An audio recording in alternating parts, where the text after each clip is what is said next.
Now, John Mahama has been sworn in for a second term as Ghana's president. Mahama won 56% of the vote in the nation's presidential election on the 9th of December, defeating ruling party candidate and Vice President Mahamudu Bawumia, who secured 41%. Meanwhile, President Bolarinwa's special advisor on information and strategy has been speaking about the significance of the president's attendance at Ghana's presidential inauguration. Bayo Onanuga says the visit reflects Nigeria's commitment to her long-standing ties with Ghana, rooted in shared history, culture, and economic cooperation. He adds that President Tinubu's personal relationship with the Ghanaian leader Mahama will deepen bilateral relations and open new avenues for collaboration. I think I'll do so at two levels. Number one, the new president is the president's friend. They've known each other for some years now. And secondly, Ghana and Nigeria are like Siamese twins, and this relationship dates back some decades, about 4 or 5 decades ago or more. Ghana happened to get its independence first, Nigeria followed some 3 years after, and the two countries we've had very, very long-standing relationship. So many things, hold us together, either musically or economically, so many things. So that's why we are here, to continue that cordial relationship between Nigeria and Ghana. And for the president, to witness the swearing of a friend. What I foresee is that the relationship between the two countries will be further deepened, even under the past leader, Akufo-Addo. This was the case. I can see us breaking new grounds under Mahama, I said, because there's also a personal relationship involved. So many problems will be solved with this kind of personal relationship. Well, joining us on the show this morning to discuss the significance of Mahama's second coming as president and how it will impact Ghana, Nigeria, and ECOWAS as a whole is Dr. Joshua Bolarinwa, a senior research fellow at the Nigerian Institute of International Affairs. Good morning and welcome to the program, Dr. Bolarinwa. Well, he's a professor. Professor Bolarinwa, good to see you again. Good morning, thank you. Well, Professor, you were with me on This Day Live on Sunday. Now you are here again on the morning show. Well, yes. Please take us through the significance of the transition in Ghana from Akufo-Addo, who spent 8 years, completed his 2 terms in office, to John Mahama, who is returning for a second term and who has promised to ensure government accountability, effectiveness, fight corruption, provide an enabling business environment, restore confidence in the Ghana process, and then, of course, the brilliant cordial relationship between Ghana and Nigeria, which President Tinubu emphasized in his speech as a special guest of honor at that occasion yesterday. Thank you, sir. Ghana is a country that has also experienced a lot democratically, and Ghana, just like Nigeria, is in its 4th republic now. And beyond all of this, Ghana also has now gotten an experienced, I use the word experienced, an experienced president in John Mahama, because John Mahama is a strong politician.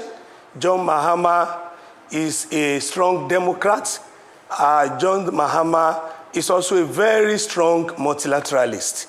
And basically, he has had and acquired so much experience in all of this. And that has paid out for him and Ghana, as we can see today. John Mahama was a member of parliament from 1996.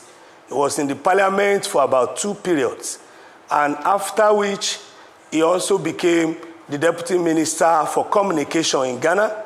Later, he became the substantive minister for communication, also in Ghana.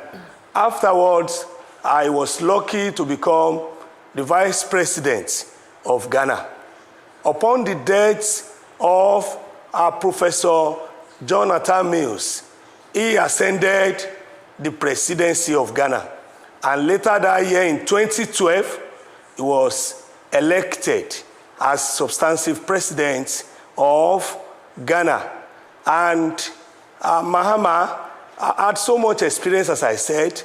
He also was the first vice president of Ghana to become president in Ghana. And with all of this that he has had at his disposal, that has given him a very strong opportunity and the chance for him to return as the 6th democratic president of the 4th Republic of Ghana as of today. So with all of this, he has done so well.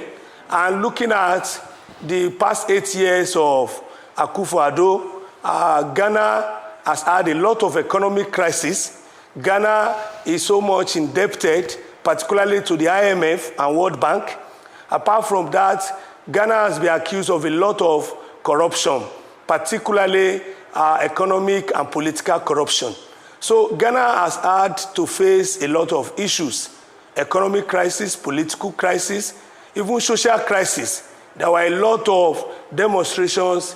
There were a lot of so many rallies in Ghana under the immediate past administration of Akufo-Addo. And in all of this, now John Mahama, fate, destiny has given him an opportunity to return as the 6th democratic president of Ghana in this 4th Republic. And that has also helped him.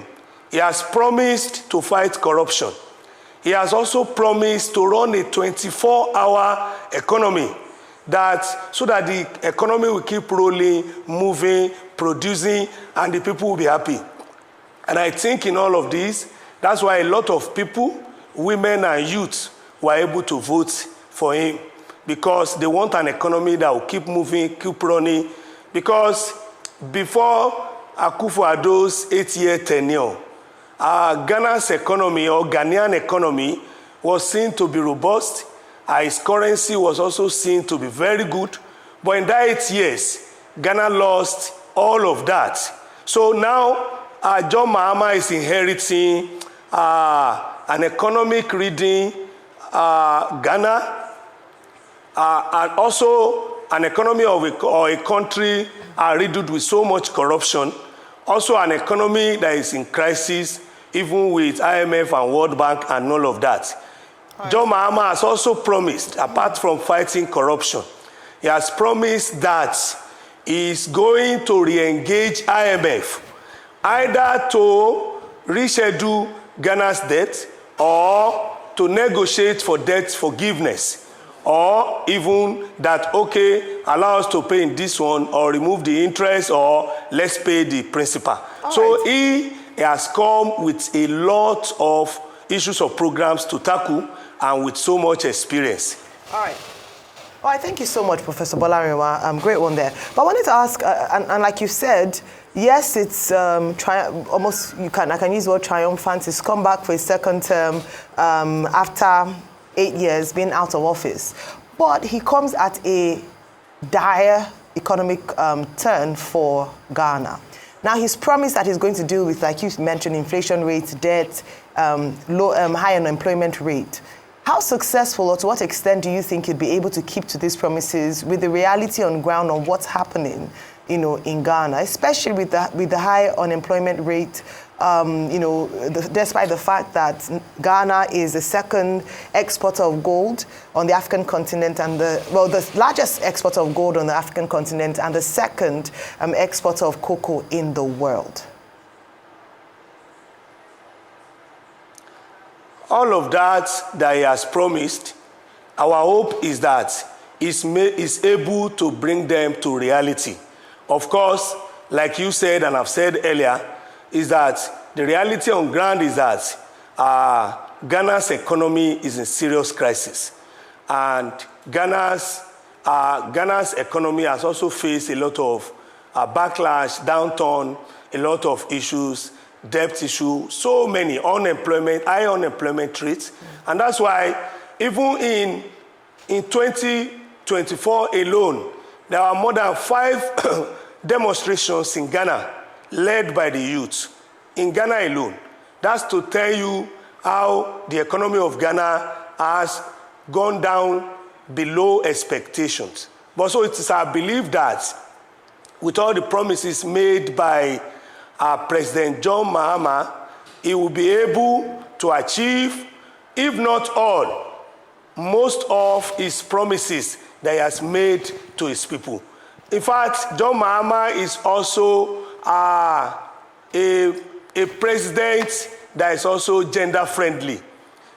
For the first time, he has a woman as his vice president. That's the first time in the history of Ghana having a woman as vice president. He has also promised to re-engage, like I said, re-engage.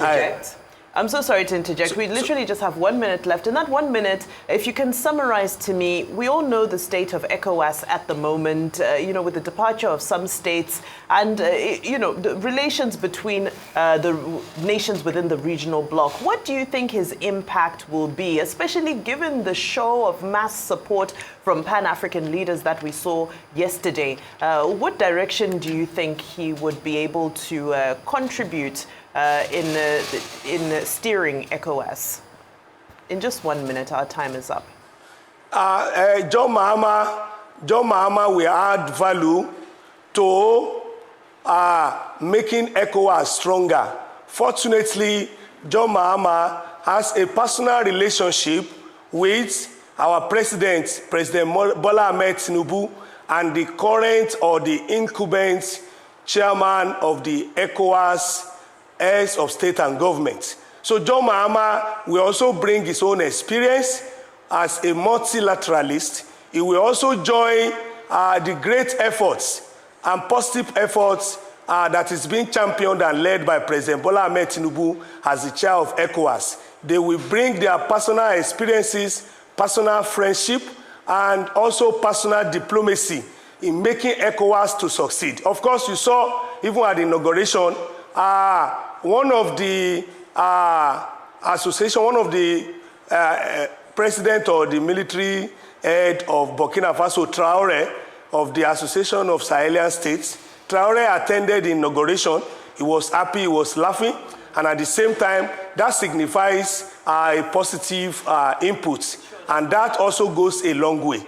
And I know very well with President Bola Tinubu, with personal relationship John Mahama has with him, and also Professor, thank you. With the presence of Traoré, unfortunately, the head of I the would military love junta of to Burkina continue Faso, listening to there will you. be progress in ECOWAS, there will be development, That's right. and Our there time will be is up, collective Professor, security. but thank you so much for your integration. time and your contribution this morning. Thank you so much. Great to hear your insight.